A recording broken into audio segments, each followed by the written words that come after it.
आम्हानक परित्राण करता प्रभु जीशु को पवित्र नाम धन्यवाद हो। कारण ए प्रतिकूल समय प्रभु अनुग्रह करी प्रेरणा यूट्यूब चैनल माध्यम ईश्वर पवित्र और जीवंत वाक्य मान शुणा सुजोग प्रदान कर आसुअछंती। तेबे आसंतु आज पुनर्बार एक जीवंत वाक्य शुणा जीवा। एही समय रे वाक्य परिवेषण करिवे प्रभुंक दास शिक्षक श्री सुबार गानाय। वाक्यटी शुणन्तु एवं जीवन रे आशीर्वाद पांतु।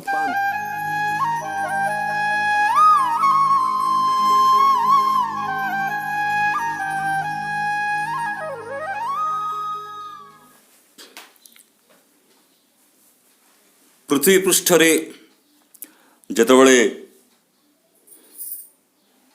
महामारी प्रकोप कोरोना महामारी प्रकोप देखागला से समय रे अनेक शास्त्रविद माने विभिन्न धर्मावलंबी माने भिन्न भिन्न प्रकार प्रश्न तांक मन में उठिथिला। एही समय रे मोर जने प्रिय छात्र अणख्रिस्टियान छात्र से प्रश्न कले, सार आपण अनेक धर्म विषय जानती, आम मालिका वचन रे लेखा अछि जे कली जुगरे लोक माने मुहरे तुंडी बांधिबे, आपणकर बाइबल रे कोन एपर लेखा अछि? प्रश्नटी मो उपरे गोटे विराट आंदोलन हैला आ ता उपरे टिके चिंता करबा गला। ता गुटिए कथा कहली, बाबू बाइबल रे जहाँ समते लेखा नहीं बोधे आउ कौन शास्त्र लेखा नहीं। एक कथा शुणी आश्चर्य हबो, बाइबल रे महामारी कथा लेखा अछि, अनेक महामारी घटना उपर लेखा आइछि, ऐतिहासिक घटना गुड़िक लेखा अछि महामारी संबंधी एवं तत्संगे संगे बाइबल रे तुंडी कथा लेखा अछि, मुखा कथा लेखा अछि, आनलक कथा लेखा अछि, लॉकडाउन कथा लेखा अछि, लोकापोच कथा लेखा अछि। ए समस्त घटना मनुष्यर आध्यात्मिक जीवन पाई शिक्षा निमंते ए समस्त कथा बाइबल रे उल्लेख अछि। तेणु आउ ए प्रश्न बोधे पचारिबा पाए मते गोटे सुजोग मिलला तते उत्तर देबा पाए। मोहन चांद करमचंद गांधी जेतेबेले से विदेश रे पाठ पढ़ुतिले से समय रे तांकु पचरा गला जे you take this bible and read it एवं how do you believe in god ए कथा पचरा जाइतिला। जेतेबेले पचरा जाइतिला आ जेतेबेले से बाइबल ग्रहण कले आ बाइबल ग्रहण करी से आदि पुस्तक पढ़ा आरंभ कले। आदि पुस्तक पढ़ा आरंभ कर प्रथम पद सृष्टि संबंध लेखा जाए ये आद्ୟରେ परमेश्वर आकाश मंडल पृथ्वी सृष्टि कले। तापरे सृष्टिर वंदना 7 दिन पर्यंत चली। यही समय रे तांकु बोर लगिला। एले परवर्ती समय रे जेतेबेले महात्मा गांधी को पचरा गला, how did you feel mister Gandhi about Bible, से कहिले मते बोर लागुछि, बाइबल पढ़ा को बोर लगुच। से पास्टर कोशिश आफ्रिकार से कहले जे the answer of all questions are in the bible. Bible रे आपनकर समस्त प्रश्न उत्तर अछि। जेउ जेउ प्रश्न गुड़िक जो सन्देह गुड़िक आपनकर मन में उंकी मारी बाइबल रो प्रथम पदरे तार उत्तर पाई परिबे। ईश्वर परमेश्वर आद्ୟରେ आकाश मंडल पृथ्वी सृष्टि कले। ए गोटे पदरे आपण माने समस्त प्रश्नर उत्तर पाई परिबे। प्रिय श्रोता मंडली, आपण माने अनेक शुणुछंती, ये गोटे गोटे पदरे बाइबल आरंभ हुए।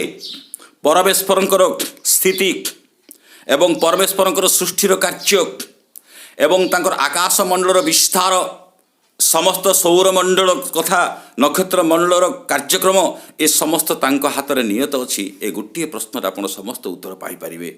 किंतु दुखर कथा आमर जातीय पिता महात्मा गांधी को ताहा टिके अलुस आम देखा देखला। तेबे मु कहिबार अर्थ शेष को एभली बाइबल पढ़ी पढ़ी गले शेष को चेन्नई रे तांको मेमोरी ऑफ मोहन चांद करमचंद गांधी एट चेन्नई लेखा अछि जे प्रभु यीशु ख्रीष्टंकर ପାର୍ବତ୍ୟ ଉପଦେଶାବଳୀ ମାଥ୍ୟୁ ପୁସ୍ତକ ତାର 5 ପର୍ବ 6 ପର୍ବ 7 ପର୍ବଟା ଲେଖା ଅଛି। ତେବେ ମୁଁ ତାଙ୍କ ବିଷୟରେ କହୁନାହିଁ। ଆଜି ଆପଣମାନଙ୍କୁ ଗୋଟିଏ ମହାମାରୀ ସମ୍ବନ୍ଧୀୟ କଥା ଆପଣମାନଙ୍କୁ ଗୋଟେ କହିବାକୁ ଚାହୁଁଛି। ଆଉ ସେ ମହାମାରୀ ସମ୍ବନ୍ଧୀୟ ଗୋଟେ ପଦ ଆପଣମାନେ କେବେ ଶୁଣିଛନ୍ତି କି ନ ଶୁଣିଛନ୍ତି? ଆଉ ସେ ପଦଟି ହେଉଛି ନହୁଷ୍ଟର୍ନ।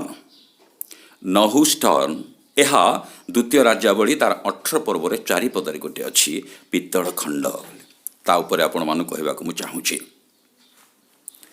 ତେବେ ନହୁଷ୍ଟର୍ନ କ'ଣ, ଏହା କ'ଣ ପାଇଁ ଏହା ଗୁରୁତ୍ୱ ଦିଆଯାଇଛି ତା ଉପରେ ଆପଣମାନଙ୍କୁ କହୁଛି। ଏଥିରୁ ଗୋଟିଏ ଶାସ୍ତ୍ରାଂଶ ଆମେ ନେବା, ତାହା ଆପଣମାନେ ପାଇବେ ଗଣନା ପୁସ୍ତକ ତାର 21 ପର୍ବ ତାର 5 ପଦରୁ 9 ପଦ ପର୍ଯ୍ୟନ୍ତ। ଆଉ ଏ ଶାସ୍ତ୍ରାଂଶଟି ଆମେ ପଢ଼ିଛୁ।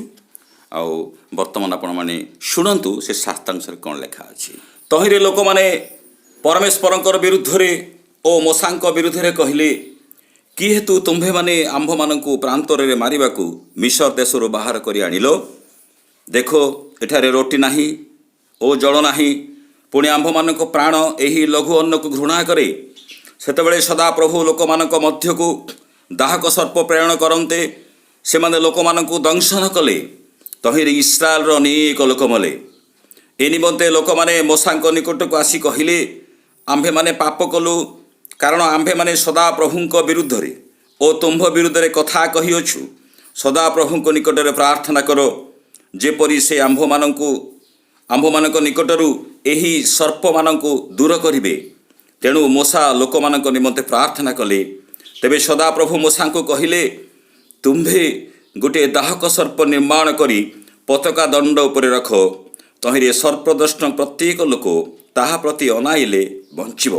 ତହୁଁ ମୂଷା ପିତ୍ତଳର ଏକ ସର୍ପ ନିର୍ମାଣ କରି ପତାକା ଦଣ୍ଡ ଉପରେ ରଖିଲେ।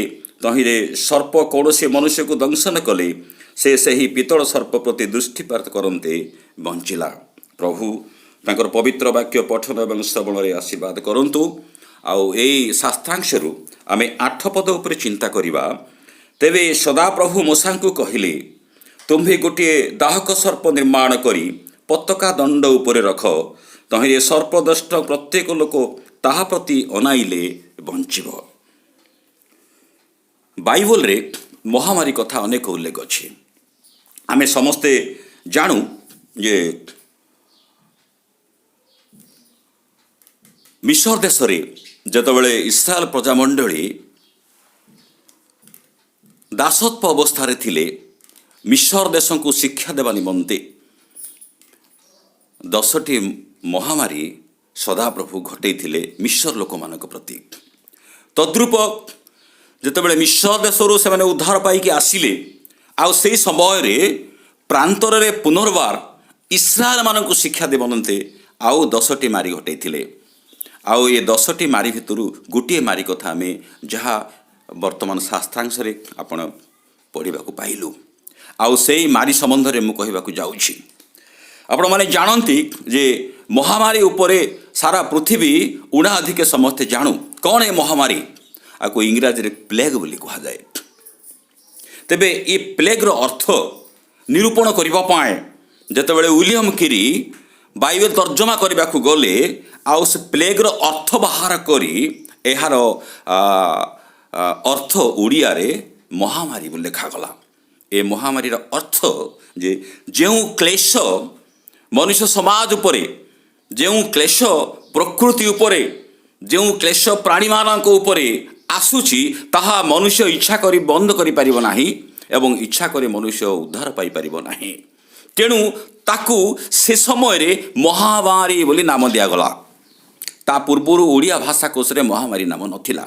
କାରଣ ଏଭଳି ଏକ ମାରି ଯେଉଁଭଳି ମରାଯାଏ ତାକୁ ମାରି ବୋଲି କୁହାଯାଏ, ତାହା ମହାନ ଆକାର ଧାରଣ କରିଛି, ତାହା ମନୁଷ୍ୟ ଦ୍ୱାରା ସାଧନ ହୋଇପାରେ ନାହିଁ। ତେଣୁ ତାକୁ ବାଇବେଲରେ ମହାମାରୀ କୁହାଗଲା। ତାପରେ ଆଉ ଓଡ଼ିଆ ଭାଷାକୋଷକୁ ମହାମାରୀ ଶବ୍ଦଟି ଆସିଲା। ତେବେ ଏ ମହାମାରୀକୁ ବ୍ୟାଖ୍ୟା କରିବା ପାଇଁ ବାଇବଲରେ ଅନେକ ବିଶେଷଣ ଶବ୍ଦ ଗୁଡ଼ିକ ରଖାଯାଇଛି। ସାଧାରଣ ମହାମାରୀ ଗୁଡ଼ିକୁ ମାରି ବୋଲି ଲେଖାଯାଇଛି ଏବଂ ଏହାକୁ ଅତି ମହାମାରୀ ବୋଲି କୁହାଯାଇଛି ଏବଂ ବିନାଶକ ମହାମାରୀ ବୋଲି କୁହାଯାଇଛି। ଅନ୍ଧକାରଗାମୀ ମହାମାରୀ ବୋଲି ଆମେ ଗୀତ ସଂହିତା ତାର 81 ପର୍ବରେ ଦେଖିବାକୁ ପାରିଛୁ। ଏଇଭଳି ମହାମାରୀକୁ ବିଶେଷଣ ଶବ୍ଦ ଗୁଡ଼ିକ ବ୍ୟବହାର କରି କାର୍ଯ୍ୟକଳାପ ଉପରେ ତାହାର ପର୍ଯ୍ୟାୟ ଏବଂ ତାର ପରାକ୍ରମ ଗୁଡ଼ିକ ବର୍ଣ୍ଣନା କରାଯାଇଛି। ତେବେ ଏ ମହାମାରୀ କାହିଁକି ଘଟେ? ଆମେ ତିନୋଟି କଥା ଦେଖୁଛୁ ଯେ ସଦାପ୍ରଭୁ ଯେଉଁ ମହାମାରୀ ଘଟାନ୍ତି ତାହା ତିନୋଟି କାରଣ ପାଇଁ ଘଟିଥାଏ। ପ୍ରଥମ ହେଲା ସେ ଯେ ସଦାପ୍ରଭୁ ଅଟନ୍ତି, ଆଉ ଯେ ସେ ସୃଷ୍ଟିକର୍ତ୍ତା ଅଟନ୍ତି, ତାଙ୍କର ମାହାତ୍ମ୍ୟ ପ୍ରକାଶ କରିବା ନିମନ୍ତେ ମହାମାରୀ ଘଟେଇଥାନ୍ତି।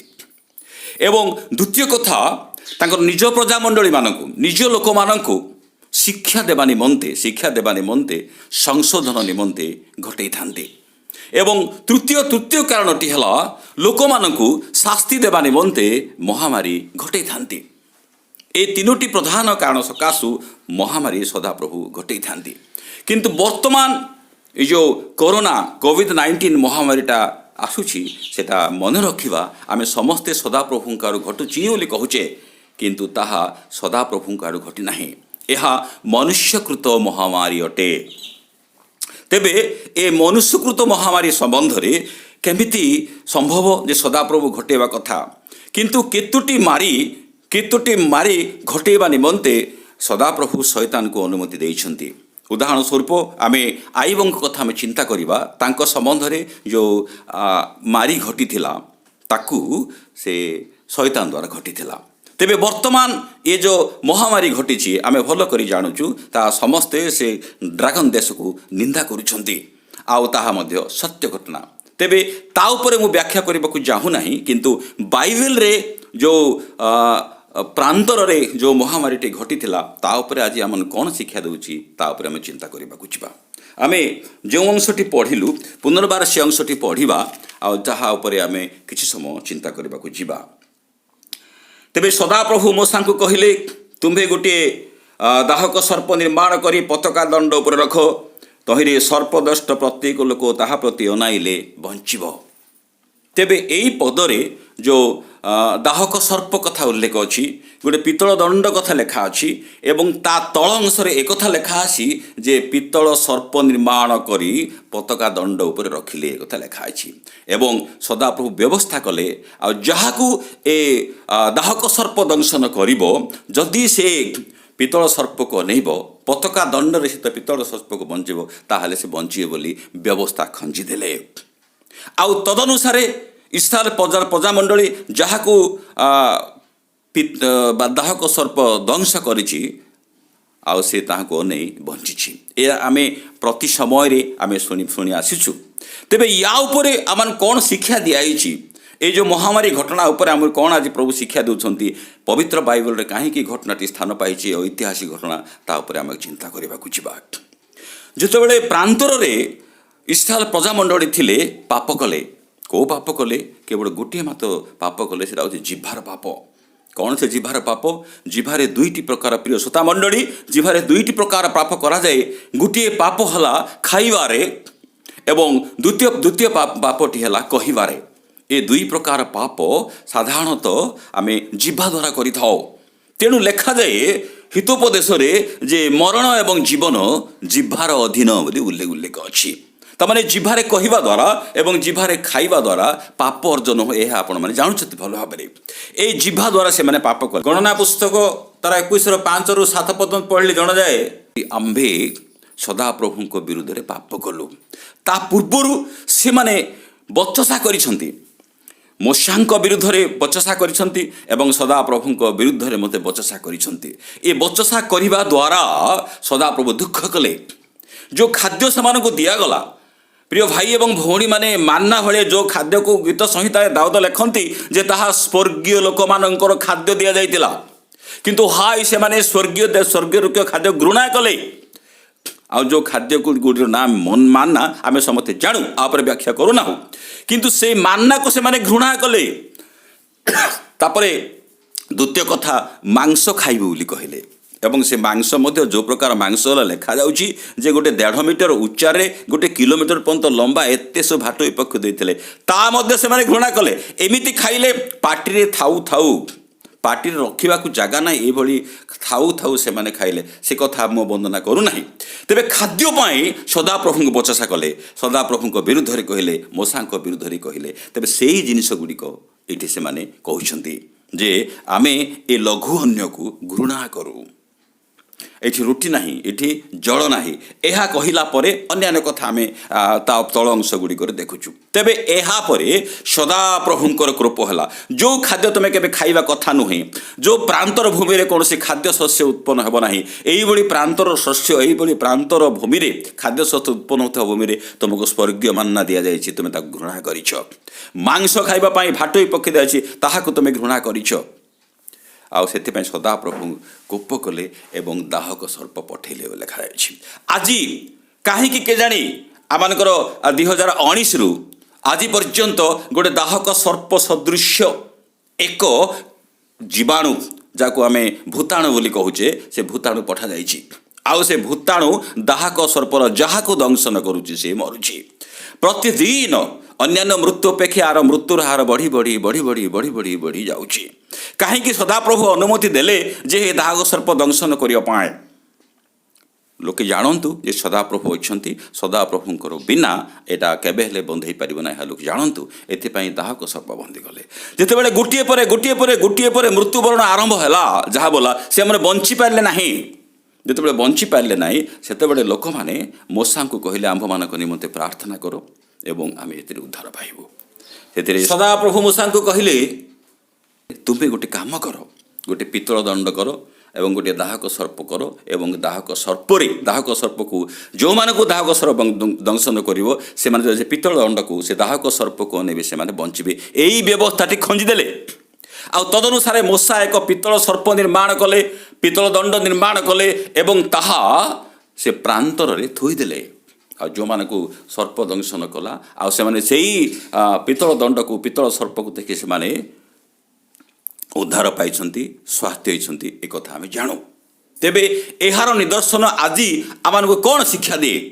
ଆଜି ସେ ଦାହକ ସର୍ପ ଭଳି କରୋନା ଭୂତାଣୁ ଗୋଟେ ଆଶ୍ଚର୍ଯ୍ୟ ପ୍ରକାର ଭୂତାଣୁ, ଯାହା ଆଖିରେ ଦେଖାଯାଉ ନାହିଁ, ସେ ସମସ୍ତଙ୍କୁ ଗୋଡ଼େଇ ଗୋଡ଼େଇ ଗୋଡ଼େଇ ଗୋଡ଼େଇ ମାରିବାକୁ ଚେଷ୍ଟା କରୁଛି। ଆଉ ଯେଉଁମାନଙ୍କୁ ହେଇଛି ତାର ଏପର୍ଯ୍ୟନ୍ତ ଭ୍ୟାକ୍ସିନେସନ୍ ଆସିନାହିଁ, କି ଔଷଧ ଆସିନାହିଁ, ଇଞ୍ଜେକ୍ସନ୍ ଆସିନାହିଁ, ଏ କଥା ଆମେ ସମସ୍ତେ ଜାଣୁ। ତେବେ ଏହାର ନିଦର୍ଶନ କ'ଣ? ଆଜି ହୁଏତ ଆମମାନଙ୍କୁ ଏଇଭଳି ଗୋଟେ ଆକ୍ଷରିକ ଭାବରେ ମାଂସିକ ଚକ୍ଷୁରେ ଦେଖିଲା ଭଳିଆ କରୋନା ଆସୁଛି, ତାହା ନୁହେଁ। କିନ୍ତୁ ଆମମାନଙ୍କୁ ଗୋଡ଼େଇ ଗୋଡ଼େଇ ଧରିବା ପାଇଁ ଏଦନ ଉଦ୍ୟାନରେ ସେଦିନ କରୋନା ଦେଖା ଦେଇଥିଲା। ଯେଉଁ କରୋନା ଆଶ୍ଚର୍ଯ୍ୟ ଭାବରେ ଇନ୍ଦ୍ରିୟମାନଙ୍କ ମାଧ୍ୟମରେ ମନୁଷ୍ୟ ଦେହରେ ପଶିଗଲା ଏବଂ ତାହାର ଉଦ୍ଧାର ବ୍ୟବସ୍ଥା ନାହିଁ। ସଙ୍ଗେ ସଙ୍ଗେ ମନୁଷ୍ୟମାନେ ଡରିଗଲେ, ସଦାପ୍ରଭୁ ନିକଟର ସଙ୍ଗ ଛାଡ଼ିଲେ ଏବଂ ତାଙ୍କ ଭିତରେ ପାପ ଦେଖାଗଲା ଏବଂ ଉଲ୍ଲଂଘତା ଦେଖାଗଲା ଏବଂ ସଦାପ୍ରଭୁଙ୍କର ଉପସ୍ଥିତି ଚାହିଁଲେ, ତାପରେ ଦଣ୍ଡ ପାଇଲା। ସେଇ କରୋନା ଭୂତାଣୁ ଆଦମ ଠାରୁ ଆରମ୍ଭ କରି ଆଜି ବର୍ତ୍ତମାନ ଆମମାନଙ୍କ ପର୍ଯ୍ୟନ୍ତ ସେ ଆସି ଆସି ଆସି କରୋନା ଚାଲୁଛି। ତେବେ ଏହା ପାଇଁ ଗୋଟେ ବ୍ୟବସ୍ଥା କଲେ ସଦାପ୍ରଭୁ, ଗୋଟେ ବ୍ୟବସ୍ଥା, ଗୋଟେ ପିତ୍ତଳ ଦଣ୍ଡ ନିର୍ମାଣ କଲେ ଏବଂ ପିତ୍ତଳ ଦଣ୍ଡରେ ଗୋଟେ ସର୍ପ ରଖିଲେ ଏବଂ ସେ ସର୍ପକୁ ଯିଏ ଅନେଇବ ସେ ବଞ୍ଚିବ। ଆଜି ପ୍ରଭୁ ଆମମାନଙ୍କୁ ତା ନିଦର୍ଶନ ସ୍ୱରୂପ ଯୋହନ ପୁସ୍ତକ ତାର 3 ପର୍ବର 14 ପଦରେ ଆମକୁ ଲେଖା ଅଛି ଯେ ମନୁଷ୍ୟ ପୁତ୍ର ନିଶ୍ଚିତ ଭାବରେ ସେ ଉର୍ଦ୍ଧ୍ୱକୁ ଉଠାଯିବେ ଏବଂ ତାହାକୁ ଯିଏ ଅନେଇବ ସେ ବଞ୍ଚିବ। ମନୁଷ୍ୟ ପୁତ୍ର ଉର୍ଦ୍ଧ୍ୱକୁ ଉଠାଯିବେ ଏବଂ ତାର ଅର୍ଥ କ'ଣ ଯେ ମନୁଷ୍ୟ ପୁତ୍ର ସେଦିନ କାଲବରୀ ସେ ପର୍ବତରେ ସେ କୃଷ୍ୟ ଉପରେ ମୃତ୍ୟୁବରଣ କରିବେ ଏବଂ ତାପରେ ଯେଉଁ ପରିତ୍ରାଣ ସାଧନ କରିଛନ୍ତି ତାହା ଉପରେ ବିଶ୍ୱାସ କରି ଯିଏ ଅନେଇବ ସେ ବଞ୍ଚିବ। ଏ କଥା ଧର୍ମଶାସ୍ତ୍ର ତୁହାଇ ସେ 3 ପର୍ବରେ ବର୍ଣ୍ଣନା କରିଛନ୍ତି। ଯୋହନ ପୁସ୍ତକ ଆରମ୍ଭରୁ ଶେଷ ପର୍ଯ୍ୟନ୍ତ ପଢ଼ିଲେ ଆଶ୍ଚର୍ଯ୍ୟ ଭାବେ ପରମେଶ୍ୱର ଜଣେ ଜାଣିବା ଶୁଣିବା ଲୋକଙ୍କୁ ଉତ୍ତର ଦେଇ, ନିକୋଦେମକୁ ଉତ୍ତର ଦେଇ ସେ ବର୍ଣ୍ଣନା କରିକି ଯାଇଛନ୍ତି ଯେ ମନୁଷ୍ୟ ପୁତ୍ର ଉର୍ଦ୍ଧ୍ୱକୁ ଉଠାଯିବେ ଏବଂ ତାହାକୁ ଯିଏ ଅନେଇବ ସେ ବଞ୍ଚିବ, ଯେ ବିଶ୍ୱାସ କରିବ ସେ ବଞ୍ଚିବ ବୋଲି ସେ କଥା ଉଲ୍ଲେଖ ଅଛି। ଅନେଇବା ଅର୍ଥ କ'ଣ? ଦେଖିବା କଥା, ବିଶ୍ୱାସ କରି ଯେମନ୍ତୁ। ଆଉ ସେଦିନ ଯିଏ ଦେଖୁନାହାନ୍ତି ସେ ମୃତ୍ୟୁବରଣ କରୁଛି। ଆଜି ପୃଥିବୀରେ ଆଜି ପର୍ଯ୍ୟନ୍ତ ସେ ଦାହକ ସର୍ପକୁ ଯିଏ ଦେଖୁନାହିଁ ସେ ମରୁଛି। ପୃଥିବୀରେ ଯେଉଁମାନେ ସେ ଦାହକ ସର୍ପତ ବିଶ୍ୱାସ କରୁନାହାନ୍ତି ସେ ମରୁଛି। ତାକୁ ପାପ ରୂପ କରୋନା ଗୋଡ଼େଇ ଗୋଡ଼େଇ ଗୋଡ଼େଇ ଗୋଡ଼େଇ ମାରୁଛି। ପ୍ରିୟ ଭାଇ ଏବଂ ଭଉଣୀମାନେ, ଏହାର ନିଦର୍ଶନ କ'ଣ? ଯେ ସେ ପିତ୍ତଳ ସର୍ପ ଯାହାକୁ ଆମେ 2 କରନ୍ତି ତାର 5 ପର୍ବର 21 ପଦରେ ଲେଖାଯାଏ, ସେ ଆମ୍ଭମାନଙ୍କ ନିମନ୍ତେ ପାପ ସ୍ୱରୂପ ହେଲେ। ଆମମାନଙ୍କ ପ୍ରଶ୍ନ ଉଠୁଛି ଯେ ପ୍ରଭୁ ଯୀଶୁ ଖ୍ରୀଷ୍ଟଙ୍କୁ ସର୍ପ ସହ ତୁଳନା କରାଗଲା କାହିଁକି? କିନ୍ତୁ ପ୍ରଭୁ ଯୀଶୁଙ୍କୁ ସର୍ପ ତୁଳନା କର ଆମ୍ଭମାନଙ୍କର ସମସ୍ତ ପାପ ବହନ କରି ସେ ଆମ୍ଭମାନଙ୍କ ନିମନ୍ତେ ପାପ ସ୍ୱରୂପ ହେଲେ ବୋଲି ପାଉଲ ବର୍ଣ୍ଣନା କରନ୍ତି ମଣ୍ଡଳକୁ ଚିଠିରେ। ଏବଂ ସେତିକି ନୁହେଁ, ଏବଂ ନିଜେ ତାଙ୍କୁ ପରିଚୟ ଦେବାକୁ ଆସି ଯୋହନ କହିଲେ ଯେ ଏଇ ଦେଖ ଈଶ୍ୱରଙ୍କର ମେଷ ଶାବକ, ଏ ଜଗତର ସମସ୍ତ ପାପ ବହନ କରି ନେଉଛନ୍ତି। ଆଉ ତାହା ଆମେ ଯୋହନ ପୁସ୍ତକ 1:29 ଆମେ ଦେଖିବାକୁ ପାଉଛୁ ଯେ ଏହି ଦେଖ ଈଶ୍ୱରଙ୍କର ମେଷ ଶାବକ, ସେ ଜଗତର ସମସ୍ତ ପାପ ଆମମାନଙ୍କ ନିମନ୍ତେ ଆମମାନଙ୍କର ପାପ ବହନ କରିବା ନିମନ୍ତେ ସେ ବର୍ତ୍ତମାନ ମେଷ ଶାବକ ସଦୃଶ ପିତ୍ତଳ ସର୍ପ ସ୍ୱରୂପ ସମସ୍ତ ପାପ ବହନ କରି ସେ ଠିଆ ହେଇଛନ୍ତି। ଆଜି ଆମକୁ ଆପଣଙ୍କୁ କୁହାଯାଉଛି ଯେ ତାହାଙ୍କୁ ଅନାଇ ପ୍ରତିବଞ୍ଚ। ଏବଂ ଏହା ଯେଉଁମାନଙ୍କୁ ସର୍ପଦଂଶନ କଲେ ସେଦିନ ପ୍ରାନ୍ତରେ ତାଙ୍କୁ ଦେଖି ବଞ୍ଚିଲେ, ଯେଉଁମାନଙ୍କୁ ଆଜି ଆପଣଙ୍କୁ ମୋତେ ଯେଉଁ ପର୍ଯ୍ୟନ୍ତ କରୋନାର ପ୍ରଭାବ ଜାଣିନାହୁଁ, ପାପ ରୂପ କରୋନା ଆକ୍ରମଣ କରିନାହିଁ, ଆପଣ ବିଶ୍ୱାସ କରିବାକୁ ହେବ, ଜାଣିବାକୁ ହେବ ଯେ ପାପ ରୂପ କରୋନା ଯେଉଁ ଦଂଶନ କରିନାହିଁ ବୋଲୁଛନ୍ତି, ତାହେଲେ ଆପଣ ଆମକୁ କହିବାର କିଛି ନାହିଁ। କିନ୍ତୁ ପ୍ରତ୍ୟେକ ମନେ ରଖନ୍ତୁ, ଆମେ ସମସ୍ତେ ଗୋଟେ କୋଭିଡ୍-19 ରୋଗୀ। ଆମ ଯେଉଁ ପର୍ଯ୍ୟନ୍ତ କୋଭିଡ୍-19 ରୋଗୀ ଏପର୍ଯ୍ୟନ୍ତ ଭଲ ହେଇନାହିଁ, ଆମ ଭିତରେ ବାସ କରିଛି, ଆମମାନଙ୍କର ନିଶ୍ୱାସ ପ୍ରଶ୍ୱାସରେ ବାଧା ହେଉଛି, ଆତ୍ମିକ ଭାବରେ ପ୍ରଶ୍ୱାସ ଗ୍ରହଣ କରି ଆତ୍ମିକ ଭାବରେ ଅଙ୍ଗାରକାମ୍ଳ ତିଆରି କରିବା ନିଶ୍ୱାସ ଆମେ ତିଆରି କରୁଛୁ, ତାହା ମୁଁ ଜାଗତିକ ଭାବେ କହୁଛି। କିନ୍ତୁ ଏହା ଆତ୍ମିକ ଭାବରେ ପରମେଶ୍ୱର ସେମାନେ ଫୁଙ୍କ ଦେଇ ମନୁଷ୍ୟକୁ ସୃଷ୍ଟି କଲେ, ଆତ୍ମା ଦେଇ ସୃଷ୍ଟି କଲେ। ଗଲାବେଳେ ଯୀଶୁଖ୍ରୀଷ୍ଟ କହିଲେ ଫୁଙ୍କ ଦେଇ ସେମାନଙ୍କୁ ପବିତ୍ର ଆତ୍ମା ଗ୍ରହଣ କରିବାକୁ କହିଲେ। ସେଇ ଫୁଙ୍କ ପବିତ୍ର ଆତ୍ମା ଯଦି ଆମମାନଙ୍କ ଭିତରକୁ ଆସିନାହିଁ, ତାହାବେଳେ ଏପର୍ଯ୍ୟନ୍ତ ମନେ ରଖିବା ଯେ ଆମମାନେ ଜଣେ ଜଣେ କୋଭିଡ୍-19 ରୋଗୀ ଅଟୁ, ସେ କରୋନାର ଭୟଙ୍କର ରୋଗୀ ଅଛୁ, ଏହା ମନେ ରଖିବାକୁ ହେବ। ସେଥିରୁ ଉଦ୍ଧାର ପାଇଁ ଆମେ କାହାକୁ ଅନେଇବାକୁ ହେବ? କୃଷ୍ଣକୁ ଅନେଇବାକୁ ପଡ଼ିବ। ତେଣୁ ଯିଶାୟା ପୁସ୍ତକ ତାର 45:22 ଉଚ୍ଚା ଲେଖାଛି, ହେ ପୃଥିବୀର ପ୍ରାନ୍ତସ୍ଥ ସମସ୍ତେ, ହେ ପୃଥିବୀର ପ୍ରାନ୍ତ ସମୟରେ ତୁମେ ତାହାକୁ ଅନାଇ ପରିତ୍ରାଣ ପ୍ରାପ୍ତ ହୁଅ, ଆମ୍ଭେ ସଦାପ୍ରଭୁ ତୁମ୍ଭମାନଙ୍କର ପରମେଶ୍ୱର ଅଟୁ। ଯିଶାୟା ପୁସ୍ତକ ଆଉ ତାହାକୁ କୃଷ୍ଣକୁ ଅନେଇବା ନିମନ୍ତେ ଆଜି ଆମମାନଙ୍କୁ ଭୟ ଅଛି। ସେ ବର୍ତ୍ତମାନ ଉର୍ଦ୍ଧ୍ୱରେ ଅଟନ୍ତି, ପିତ୍ତଳ ସର୍ପ ସ୍ୱରୂପ ଅଛନ୍ତି। ଏବଂ ଆମମାନଙ୍କର ଯେଉଁ କୋଭିଡ୍-19 ଆମକୁ ଭିଡ଼ିକି ରଖିଛି, ତାହାଙ୍କୁ ଅନେଇଲେ ଆମେ ମୁକ୍ତିପ୍ରାପ୍ତ ହେବା। ଆମେ ଦ୍ୱିତୀୟ ବଂଶାବଳୀ ତାର 7:14 ଇଚ୍ଛାକୁ ଲେଖା ଅଛି, ଆମ୍ଭର ନାମରେ ଖ୍ୟାତ ଯେ ତୁମ୍ଭେମାନେ ଆମ୍ଭ ନାମରେ ନମ୍ର ଭାବରେ ପ୍ରାର୍ଥନା କଲେ ତୁମେ ଏଥିରୁ ଉଦ୍ଧାର ପାଇବ ଏବଂ ଦେଶ ସୁସ୍ଥ ହେବ ଇତ୍ୟାଦି କଥା ଲେଖା ହେଇଛି। ପଢ଼ିଲେ ଆମେ ସମସ୍ତ କଥା ବୁଝିବାକୁ ଅଛୁ। ଦ୍ୱିତୀୟ ବଂଶାବଳୀ ତାର 7:14। ଏଇ ପାପ ରୂପ କରୋନାର ଉଦ୍ଧାର ପାଇବା ପାଇଁ ଆମେ ତାଙ୍କ ନିମନ୍ତରେ ପ୍ରାର୍ଥନା କଲେ, ଆମେ ନମ୍ର ଭାବରେ ପ୍ରାର୍ଥନା କଲେ, ତାଙ୍କର ମୁଖ ଅନ୍ୱେଷଣ କଲେ, ସେ ଦେଶ ଉଦ୍ଧାର ହେବ ଏବଂ ଆମେମାନେ ମଧ୍ୟ ଉଦ୍ଧାର ହେବ। ତେଣୁ କୁହାଯାଏ, ହେ ପୃଥିବୀର ପ୍ରାନ୍ତ ସମସ୍ତେ ତୁମ୍ଭେମାନେ ତାହାଙ୍କୁ ଅନାଇ ପରିତ୍ରାଣ ପ୍ରାପ୍ତ ହୁଅ। ଆଜି ଆଉ ସେହି ସର୍ପ ଆଶ୍ଚର୍ଯ୍ୟ, ମୁଁ ଜାଣୁନାହିଁ କାହିଁକି ତାକୁ ରଖାଗଲା। ଆପଣମାନେ ଗୋଟେ ସିମ୍ବଲ ଦେଖିବେ, ଯେଉଁଠି WHO ବୋଲି ଯାହା କୁହାଯାଉଛି, ୱାର୍ଲଡ ହେଲ୍ଥ ଅର୍ଗାନାଇଜେସନ୍, ତାର ଗୋଟେ ସିମ୍ବଲ ଅଛି, ଗୋଟେ ପିତ୍ତଳ ଦଣ୍ଡ ଏବଂ ପିତ୍ତଳ ଦଣ୍ଡ ଉପରେ ଗୋଟେ ସର୍ପ ଅଛି। ଆଶ୍ଚର୍ଯ୍ୟ ଭାବରେ ଏହା ଦେଖିକି ଲୋକ ରଖିଲେ ନା ଆସ୍ତେ ରହିଛି ଆମେ ଜାଣୁନା, କିନ୍ତୁ ଏଥିରୁ ସୁସ୍ଥ ହେବା ନିମନ୍ତେ, ସମସ୍ତ ରୋଗର ସୁସ୍ଥ ହେବା ନିମନ୍ତେ ଆଉ ସେହି ସିମ୍ବଲଟି ଆଜି ୱାର୍ଲଡ ହେଲ୍ଥ ଅର୍ଗାନାଇଜେସନ୍ ଗ୍ରହଣ କରିଛନ୍ତି ଯେ ସେହି ପିତ୍ତଳ ସର୍ପକୁ ନେଇ, ଅର୍ଥାତ୍ ସେହି ନମସ୍ଥାନକୁ ଅନେଇ ଆମେ ମୁକ୍ତିପ୍ରାପ୍ତ ହେବାର ଆବଶ୍ୟକ।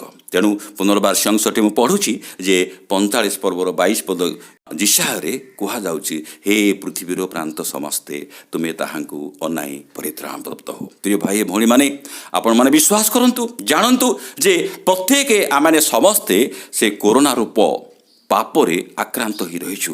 ଯେଉଁ ପର୍ଯ୍ୟନ୍ତ ତାକୁ ଆମେ ଅନେଇ ନାହୁଁ, ଯେଉଁ ପର୍ଯ୍ୟନ୍ତ ବିଶ୍ୱାସ କରିନାହୁଁ, ତାହାବେଳେ ବଞ୍ଚିନାହୁଁ, ମରିଛୁ। ଆଜି ବର୍ତ୍ତମାନ ଆପଣଙ୍କୁ ମୋତେ ଏଇ ବାଣୀ ଦ୍ୱାରା, ଏଇ ସନ୍ଦେଶ ଦ୍ୱାରା କୁହାଯାଉଛି ଯେ ହେ ପୃଥିବୀର ପ୍ରାନ୍ତ ସମସ୍ତେ ତୁମେ ତାହାଙ୍କୁ ଅନାଇ ପରିତ୍ରାଣ ପ୍ରାପ୍ତ ହୋ। ତେବେ ଆମ ସମୟ ଆଜି ଏ ସନ୍ଦେଶରେ ଏତିକି ପ୍ରଭୁ କହନ୍ତୁ ଯେ ଆମେ ଯଦି ଏପର୍ଯ୍ୟନ୍ତ କରୋନା ରୂପ ପାପରେ ଅଛୁ, ତାହେଲେ ତାହାଙ୍କୁ ଅନାଇ ଆମେ ମୁକ୍ତିପ୍ରାପ୍ତ ହେବା। ପ୍ରଭୁ ଏ ଗୁପ୍ତ ବାକ୍ୟରେ ପ୍ରତ୍ୟେକଙ୍କୁ ଆଶୀର୍ବାଦ କରନ୍ତୁ। ଧନ୍ୟବାଦ।